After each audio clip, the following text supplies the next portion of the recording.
Breaking news చూస్తున్న 3 దశాబ్దాల పాటు మావోయిస్ట్ ఉద్యమాన్ని శాసించిన అగ్రనేత గణపతి లొంగుబాటుకు రంగం సిద్ధమైందా? అవుననే అంటున్నాయి ఢిల్లీ వర్గాలు. నేపాల్ నుంచి నేరుగా దేశ రాజధానికి గణపతి చేరుకున్నట్లు జోరుగా ప్రచారం సాగుతుంది. అటు సీఎం రేవంత్ రెడ్డి, ఇటు DGP Shivadhar Reddy, SIB chief Sumathi ఒక్కసారిగా ఢిల్లీ పర్యటనకు వెళ్లడం ఈ లొంగుబాటు వార్తలకు మరింత బలాన్ని చేకూరుస్తుంది.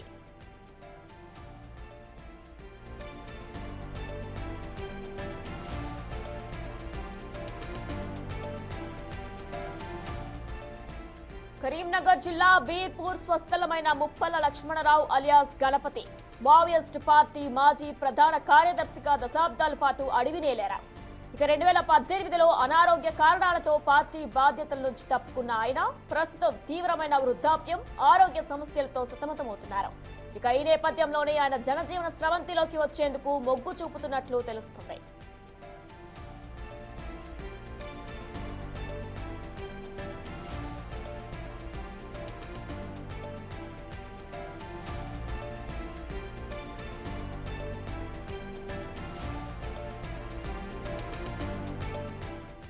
ఇప్పటికే మార్చి 31లోగా కూడా మావోయిస్టులందరూ కూడా లొంగిపోవాలంటూ కూడా కేంద్రం హెచ్చరికలు జారీ చేస్తుంది. మరి ఈ నేపథ్యంలోనే అగ్రనేతల మావోయిస్టులో ఉన్న అగ్రనేతలందరూ కూడా లొంగిపోతున్నారు.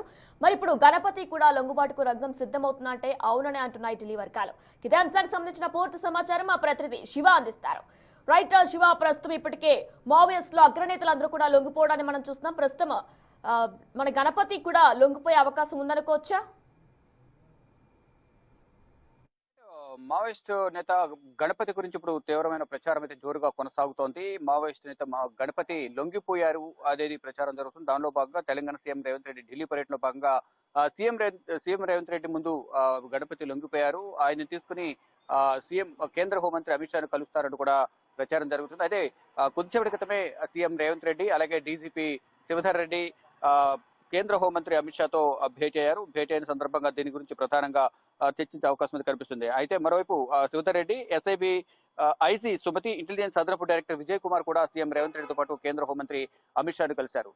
గత 3 దశాబ్దాలుగా కూడా మావోయిస్టు నేతగా కొనసాగుతున్న గణపతి మీద దాదాపు 2 కోట్ల వరకు రివార్డు కూడా ఉన్నట్లు కూడా తెలుస్తోంది. అయితే ఇటీవల కాలంలో ఇటు కేంద్ర రాష్ట్ర ప్రభుత్వాల సమన్వయంతో ఆపరేషన్స్ నిర్వహించి దేశవ్యాప్తంగా నక్సలిజాన్ని రూపుమాపాలనేది కూడా కేంద్ర ప్రభుత్వం భావిస్తుంది. దానిలో భాగంగా ఇటు రాష్ట్ర ప్రభుత్వాలకు కూడా పిలుపునిచ్చే నేపథ్యంలో ఇటు తెలంగాణ ప్రభుత్వం కూడా మావోయిస్టుల ఏరువేత కార్యక్రమాన్ని చేపట్టింది. కొంతమంది వచ్చి ప్రాణభయంతో లొంగిపోతున్నారు. మరికొంతమంది జనజీవన స్రవంతో కలిసేందుకు వారికి ఆర్థిక సహకారం కూడా అందించాలంటూ కూడా ఇటు ప్రభుత్వాల ముందుకు వచ్చి లొంగిపోతున్న పరిస్థితి కనిపిస్తుంది. అయితే 2026 మార్చి 31 లోపు మొత్తం దేశవ్యాప్తంగా నక్సలిజం మావోయిస్టు రహిత దేశంగా తీర్చిదిద్దాలనేది కేంద్ర ప్రభుత్వం భావిస్తుంది. దానిలో భాగంగానే రాష్ట్రాలందరికీ కూడా పిలుపునిచ్చి ఇటు అన్ని రాష్ట్రాల డీజీపీలతో పలుమార్లు కేంద్ర హోంశాఖ ఆధ్వర్యంలో సమావేశాలను ఏర్పాటు చేశారు.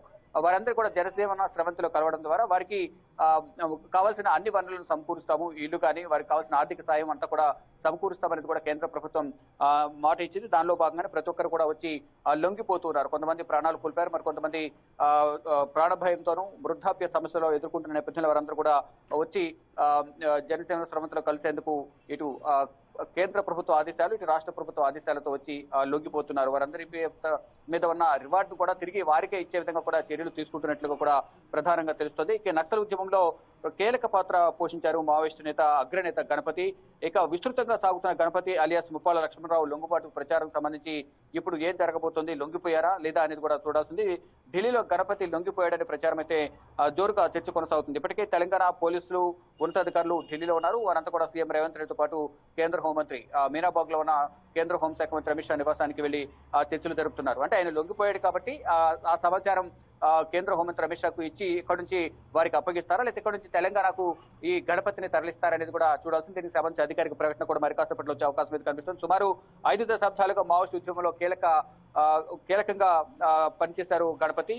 అయితే గణపతి అలియాస్ ముప్పాల లక్ష్మణరావు లొంగిపోయాడా, లొంగుబాటుకు సంబంధించి ఏం జరుగుతోంది అనేది కూడా ఇప్పుడు తీవ్రమైన చర్చ తెలుగు రాష్ట్రాల్లోనూ దేశవ్యాప్తంగా కూడా చర్చ కొనసాగుతుంది. అయితే నేపాల్లో ఇప్పటి వరకు ఆయన తలదాచుకున్నారు. లొంగిపాటికి సంబంధించి చర్చలు జరిపిన తర్వాత నేపాల్ నుంచి ఢిల్లీ చేరుకున్నారు. ఢిల్లీకి సీఎం రేవంత్ రెడ్డి వచ్చారు కాబట్టి సీఎం రేవంత్ రెడ్డితో కలిసి ఇటు డీజీపీ కూడా ఇక్కడ ఉన్నారు, ఎస్ఐబి కూడా చీఫ్ కూడా ఐజీ కూడా ఇక్కడ ఉన్నారు, సుమతి ఇంటెలిజెన్స్ మొత్తం అందరూ కూడా ఇక్కడ ఉన్న నేపథ్యంలో వారందరూ కూడా కలిశారు, లొంగిపోతానని చెప్పారు అనేది కూడా ప్రధానంగా ప్రచారం జరుగుతుంది. దానిలో భాగంగానే కేంద్ర హోంమంత్రి అమిత్ షాను కలిసి దీనికి సంబంధించి గణపతి లొంగిపాటికి సంబంధించి కానీ ఇప్పటి వరకు ఎంతమంది మావోయిస్టులు లొంగిపోయారు, ఎప్పటి వరకు దీనికి సంబంధించి ఒక పులి స్టాప్ పడబోతుంది అనేది కూడా సీఎం రేవంత్ రెడ్డి వారి బృందం కేంద్ర హోంశాఖ మంత్రి అమిత్ షాతో వివరించే అవకాశం అయితే ప్రధానంగా కనిపిస్తుంది. అనారోగ్యంతో 2018లో సంబాల కేశవరావుకు బాధ్యతలు అప్పగించారు గణపతిపై దేశంలోని 12 రాష్ట్రాల్లో చాలా కేసులు కూడా నమోదయ్యాయి. ఈ మావోయిస్టు కొన్న గణపతి పైన అనేక కేసులు ఉన్నాయి, అనేక సార్లు దాడులు చేసిన నేపథ్యంలో ఈ మావోయిస్టు కమిటీకి కూడా అగ్రనేతగా వ్యవహరించిన నేపథ్యంలో పదవి బాధ్యతలు చేపట్టిన తర్వాత అనేక చోట్ల దాడులు కూడా చేసిన నేపథ్యంలోనే ఆయన పైన అనేక కేసులు కూడా నమోదైనట్టు తెలుస్తోంది. ఇక గణపతి ఆ తర్వాత దండకారణ్యానికి ఆయన పైన కేసులు నమోదవడం, అనారోగ్య సమస్యలు పాల్గొనడంతో వేరే వారికి బాధ్యత అప్పగించారు. ఆ తర్వాత అరణ్యానికే అడవులకే పరిమితమయ్యారు ఆయన. తర్వాత 2024 జూలై ఆగస్టు మధ్య అబూస్బడ్ అడవుల్లో గణపతి ఉన్నట్లు కూడా తెలుస్తుంది. పాలిట్ బ్యూరో కేంద్ర కమిటీ సభ్యులతో భేటీ అనంతరం గణపతి నేపాల్ కు వెళ్లారనేది మొదటగా ప్రచారం అయితే జరిగింది. ఆయన నేపాల్లో ఉన్నారా ఇంకా వేరే ఎక్కడైనా ఉండి అక్కడి నుంచి ఢిల్లీకి వచ్చారనేది కూడా తెలియాల్సింది. ఏదేమైనప్పటికీ కూడా దేశవ్యాప్తంగా నక్సలిజాన్ని రూపుమాపాలనేది కూడా కేంద్ర ప్రభుత్వం భావిస్తోంది. దానిలో భాగంగానే రాష్ట్రాలను సమన్వయం చేసుకుని ఇటు రాష్ట్రాలు ఎక్కడెక్కడైతే నక్సలిజ ప్రాంతాలు ఎక్కడైతే ఉన్నాయో అక్కడంతా కూడా జల్లెడ పట్టి వివిధ పేర్లతో ఆపరేషన్ కగార్ కానీ ఇతర పేర్లతో వాటిని అందరినీ కూడా ఈ నక్సలిజాన్ని రూపుమాపాలనేది కూడా ప్రధాని చెప్తున్నారు. ఎక్కడికొక్కడ ఈ వచ్చిన నూతన టెక్నాలజీ అధునాతన టెక్నాలజీతో మావోయిస్టులు ఎక్కడ ఉన్నారని కూడా కనుక్కునే వారిపై అటాక్ చేయడం, అటాక్ లో భాగంగా అనేక మంది మావోయిస్టులు చనిపోతున్నారు. ఇటు మావోయిస్టుల కాల్పులు కూడా ఇటు పోలీసులు కానీ భద్రతా బలగాలు కూడా కొంతమంది చనిపోతున్న పరిస్థితి కనిపిస్తుంది. అయితే దీని అంతటి కూడా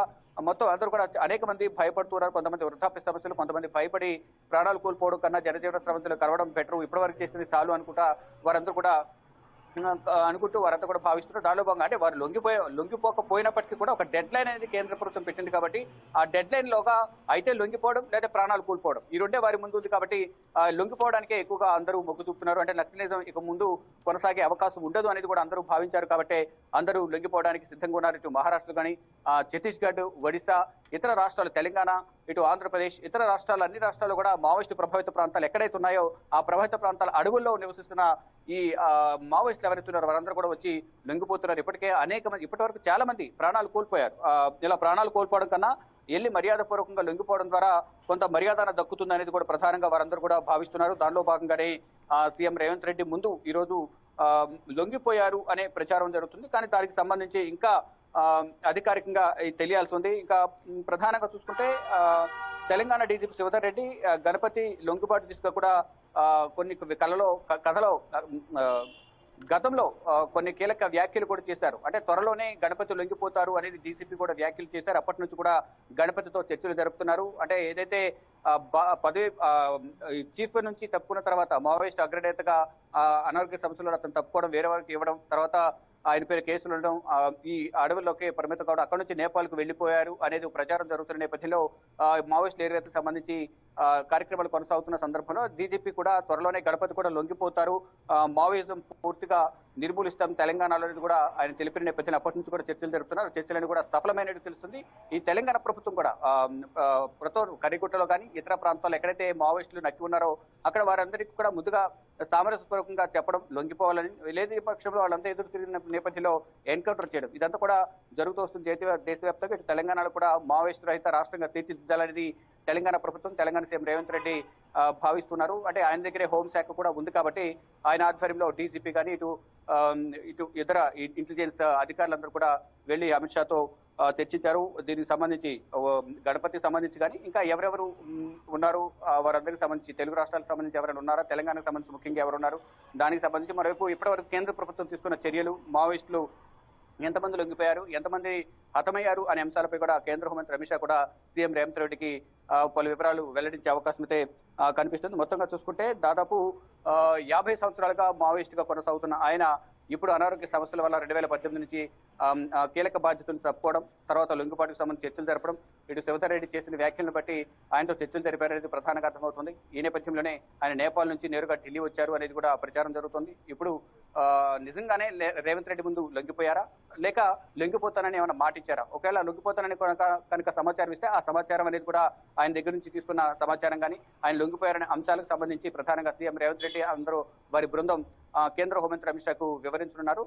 కొద్దిసేపటి క్రితం దాదాపు 10 నిమిషాల క్రితమే కేంద్ర హోంశాఖ మంత్రి అమిత్ షాను కలిశారు. కాబట్టి దీనికి సంబంధించి ప్రధానంగా నక్సలిజంకి సంబంధించి మరోవైపు డెడ్ లైన్ అనేది కూడా కంప్లీట్ కాబోతోంది. ఈ నెలాఖరులోపు దేశవ్యాప్తంగా నక్సలిజం కంప్లీట్ కావాల్సి ఉంటుంది. ఒకవేళ ఎవరైతే ప్రాణాలుతున్నారో వారు అందరూ కూడా లొంగిపోవాల్సిన పరిస్థితి, లొంగిపోకపోతే ప్రాణాలు కోల్పోవాల్సింది అనేది కూడా ప్రధానంగా ఒక డెడ్ లైన్ కూడా ఇచ్చిన నేపథ్యంలో వారందరూ కూడా భారీ సంఖ్యలో వచ్చి లొంగిపోతున్నారు. ఇటు మహారాష్ట్రలో కానీ, ఇటు తెలంగాణలో కానీ, ఇతర రాష్ట్రాల్లో కూడా లొంగిపోతున్న నేపథ్యంలో ఇప్పుడు గణపతి కూడా లొంగిపోతున్నారు. అంటే వృద్ధాప్య సమస్యలు ఎదురవుతున్నాయి. వృద్ధాప్యంలో ఉన్నారు కాబట్టి ఇప్పుడు ఉండి మావోయిస్ట్ నేతగా ఉండి కూడా చేసేదేమీ లేదు కాబట్టి కుటుంబ సభ్యుల సూచన మేరకు ఇటు ప్రభుత్వం డీజీపీ శివధర్ రెడ్డి చేసిన ఆయనతో సంప్రదించిన నేపథ్యంలో ఆయన లొంగిపోవడానికి మొగ్గు చూపినట్టు తెలుస్తుంది. ఈ నేపథ్యంలోనే లొంగిపోవడానికి సంబంధించిన సమాచారాన్ని కేంద్ర హోంశాఖకు సమాచారం ఇవ్వడం, తర్వాత ఫర్దర్ గా తీసుకోవాల్సిన చర్యలపై కేంద్ర హోంశాఖ మంత్రితో సీఎం రేవంత్ రెడ్డి చర్చిస్తున్నారు.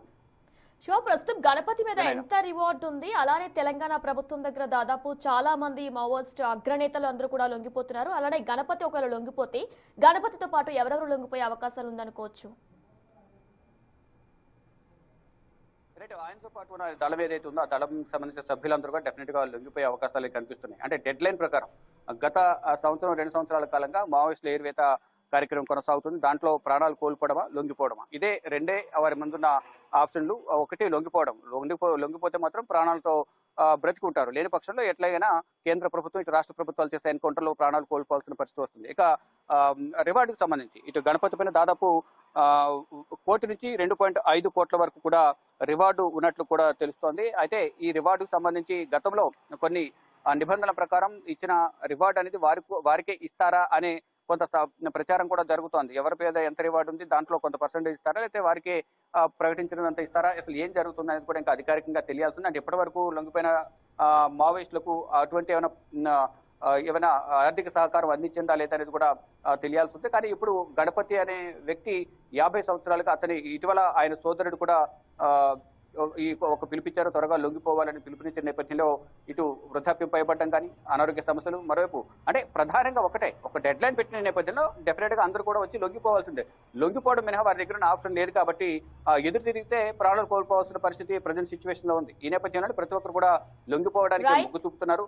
మొండు పట్టి వేసి లొంగిపోకుండా ఎక్కడ ఉన్నప్పటికీ కూడా అడవులు నెక్కి ఉన్నప్పటికీ కూడా ప్రభుత్వం దగ్గర ఉన్న అత్యాధునిక టెక్నాలజీ ద్వారా వారందరినీ గుర్తించి మట్టుబెట్టే ప్రయత్నాలు అయితే జరుగుతున్నాయి. దానిలో భాగంగానే గణపతి లొంగిపోయారు అనే ప్రచారం అయితే జోరుగా కొనసాగుతుంది. దానికి సంబంధించి చర్చించేందుకే సీఎం రేవంత్ రెడ్డి అండ్ బృందం ప్రధాని ఇటు కేంద్ర హోంశాఖ మంత్రి అమిత్ షాతో భేటీ అయినట్టుగా తెలుస్తోంది.